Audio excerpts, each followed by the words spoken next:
ऋग्वेदोक्त देवी सूक्त, जिसमें देवी दुर्गा स्वयं अपनी महिमा का वर्णन करती है।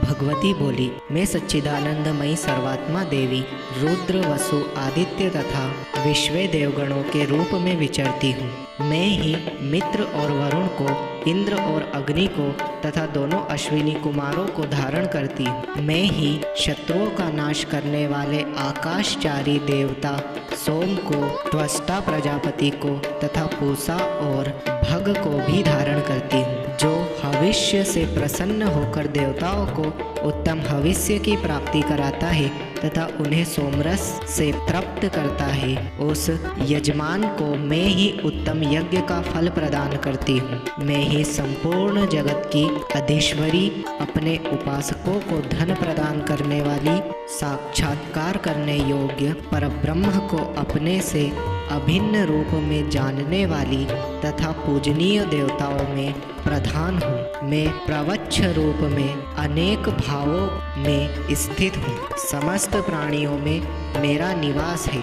अनेक स्थानों में रहने वाले देवगण जहाँ कहीं और जो कुछ भी करते हैं वह सब मेरे लिए ही करते हैं। जो अन्न खाता है वह मेरी शक्ति से ही खाता है। इसी प्रकार जो देखता है, जो सांस लेता है तथा जो कही गई बात को सुनता है वह मेरी ही सहायता से ये सभी कार्य करने में सक्षम होता है। जो मेरे इस रूप को नहीं जानते वे न जानने के कारण ही दीन दशा को प्राप्त होते हैं। हे बहुश्रुत, मैं तुम्हें श्रद्धा से प्राप्त होने वाले ब्रह्मत्व का उपदेश करती हूँ। सुनो, मैं स्वयं ही देवताओं और मनुष्यों द्वारा सेवित इस दुर्लभ तत्व का वर्णन करती हूँ। मैं जिस मनुष्य की रक्षा करती हूँ उसको सबसे अधिक शक्तिशाली बना देती हूँ। उसी को सृष्टिकर्ता ब्रह्मा परोक्ष ज्ञान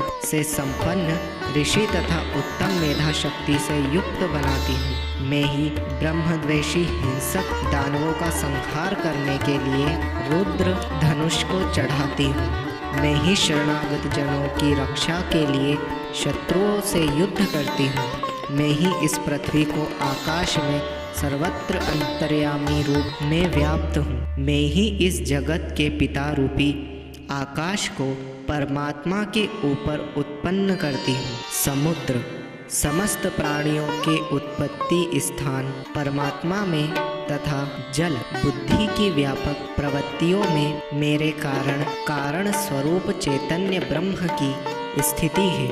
इसलिए मैं संपूर्ण भुवन में व्याप्त रहती हूँ तथा इस स्वर्गलोक का भी अपने शरीर से स्पर्श करती हूँ।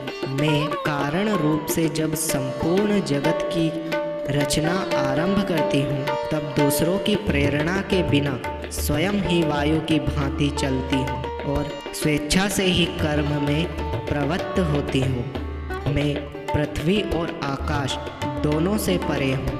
अपनी महिमा से ही मैं ऐसी हूँ।